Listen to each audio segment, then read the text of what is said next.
Nous avons tant espéré et nous avons rêvé que cette CAN 2025 allait être une fête de réconciliation et de fraternité entre l'Algérie et le Maroc. On avait trop rêvé. On avait même beaucoup rêvé. Aujourd'hui, force est de constater que la propagande est en train de gagner. Cette CAN 2025 a été la CAN de la haine. Des supporters algériens incarcérés au Maroc pour des comportements de délinquance, d'une immoralité consternante, brûler des billets de banque, voler des talkie-walkie, ou Belkacemi pour une simple blague.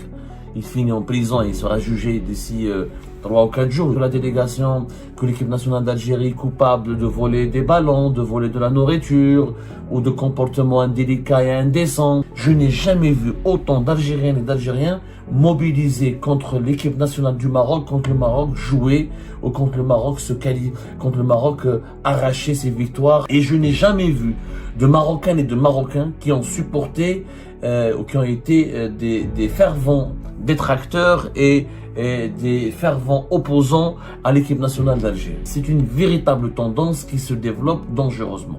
Faute de frontières ouvertes, faute de pouvoir voyager, faute d'une liberté de circulation, faute d'une société civile en Algérie et au Maroc qui peut tisser des passerelles. Où sont les sportifs eux-mêmes?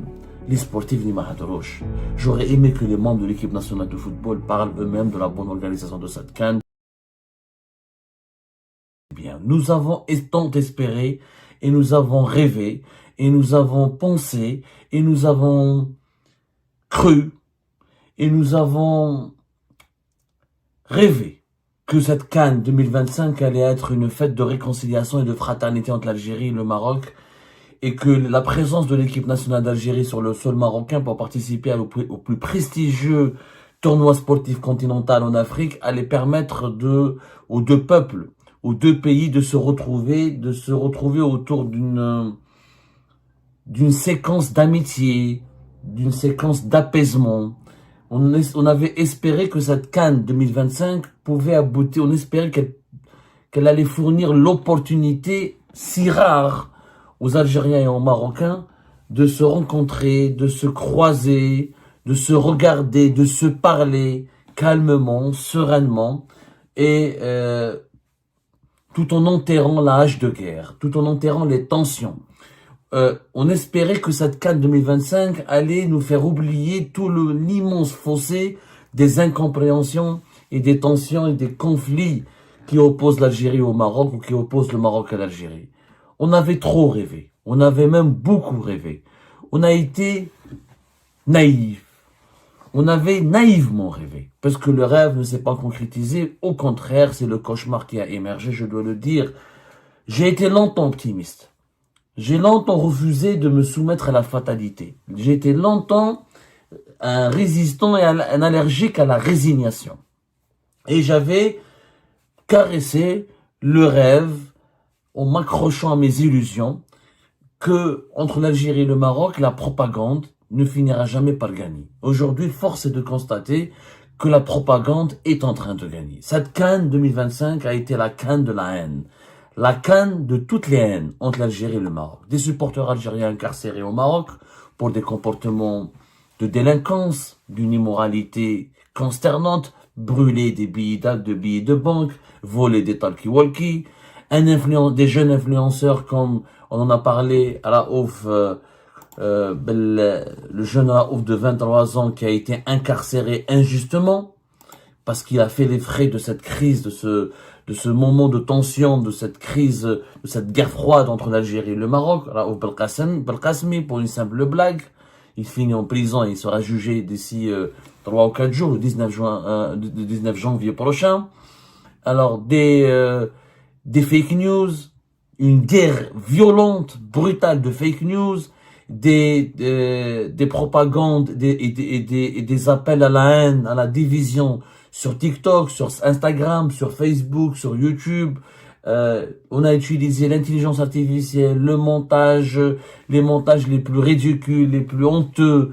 On a utilisé les mensonges les plus éhontés, les plus ridicules, les plus diaboliques pour essayer de faire croire que les supporters algériens sont maltraités, persécutés au Maroc, ou pour faire croire que la délégation, que l'équipe nationale d'Algérie coupable de voler des ballons, de voler de la nourriture, ou de comportements indélicats et indécents.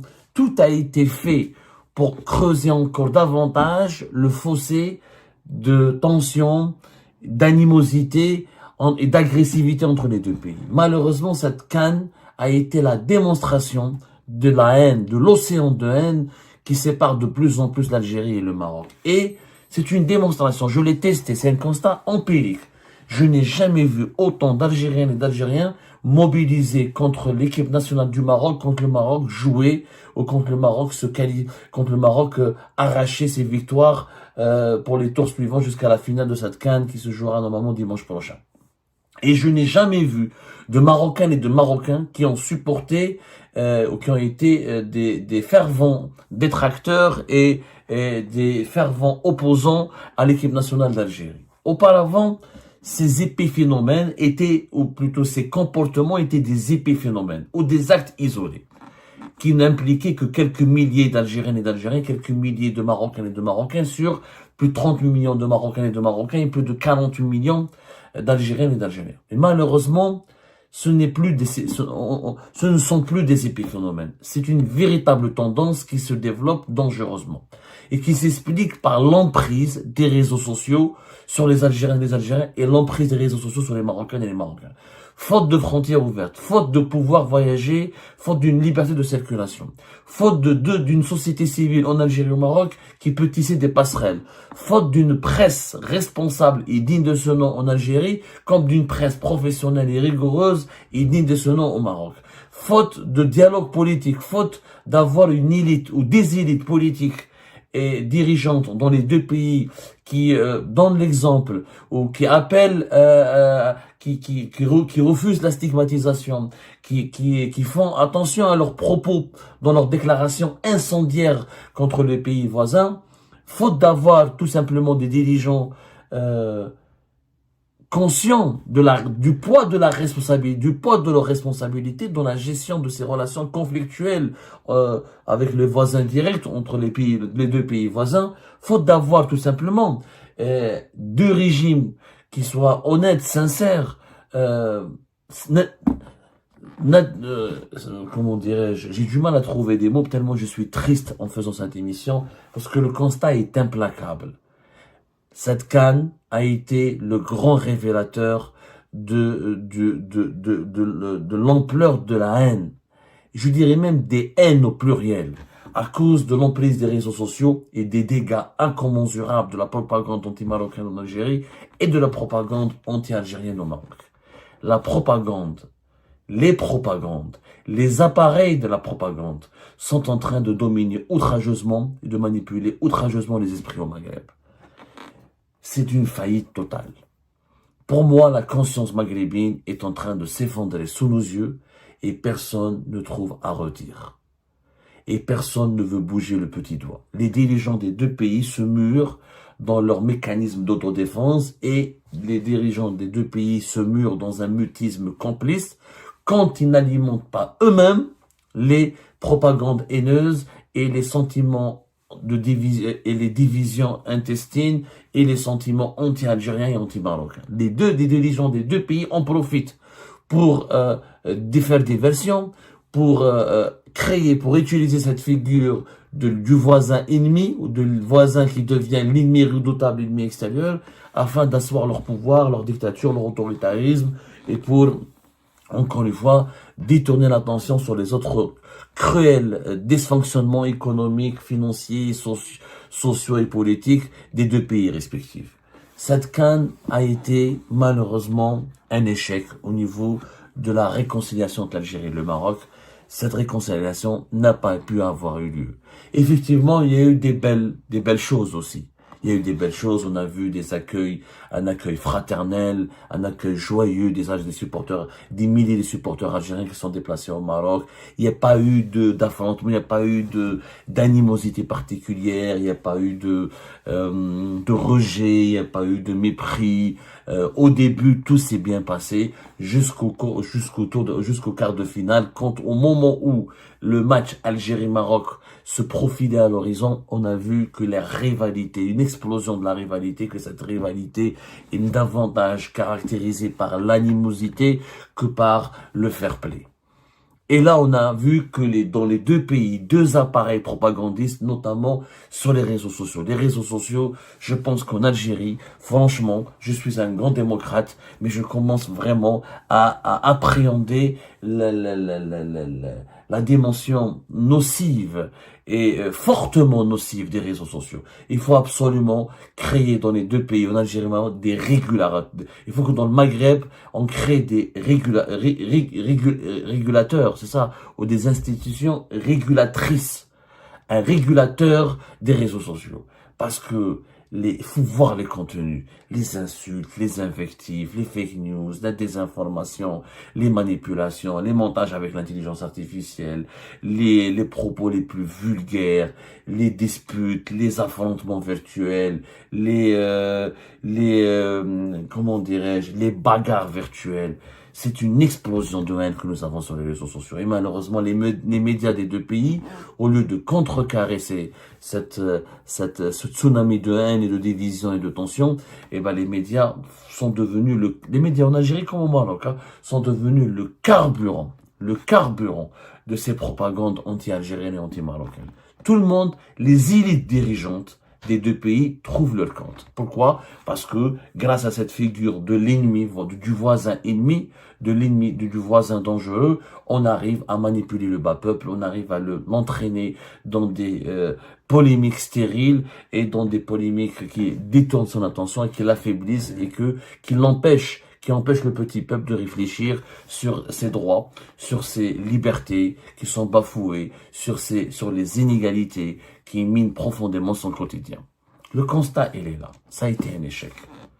Et plus le temps dure, et plus les élites des deux pays se distinguent par leur absentéisme, par leur démission, tant que dans les deux pays, nous n'avons pas des intellectuels, des journalistes, des politiciens, des activistes de la société civile, des historiens, des psychologues, des psychiatres, des journalistes, des écrivains qui se mobilisent pour dire stop.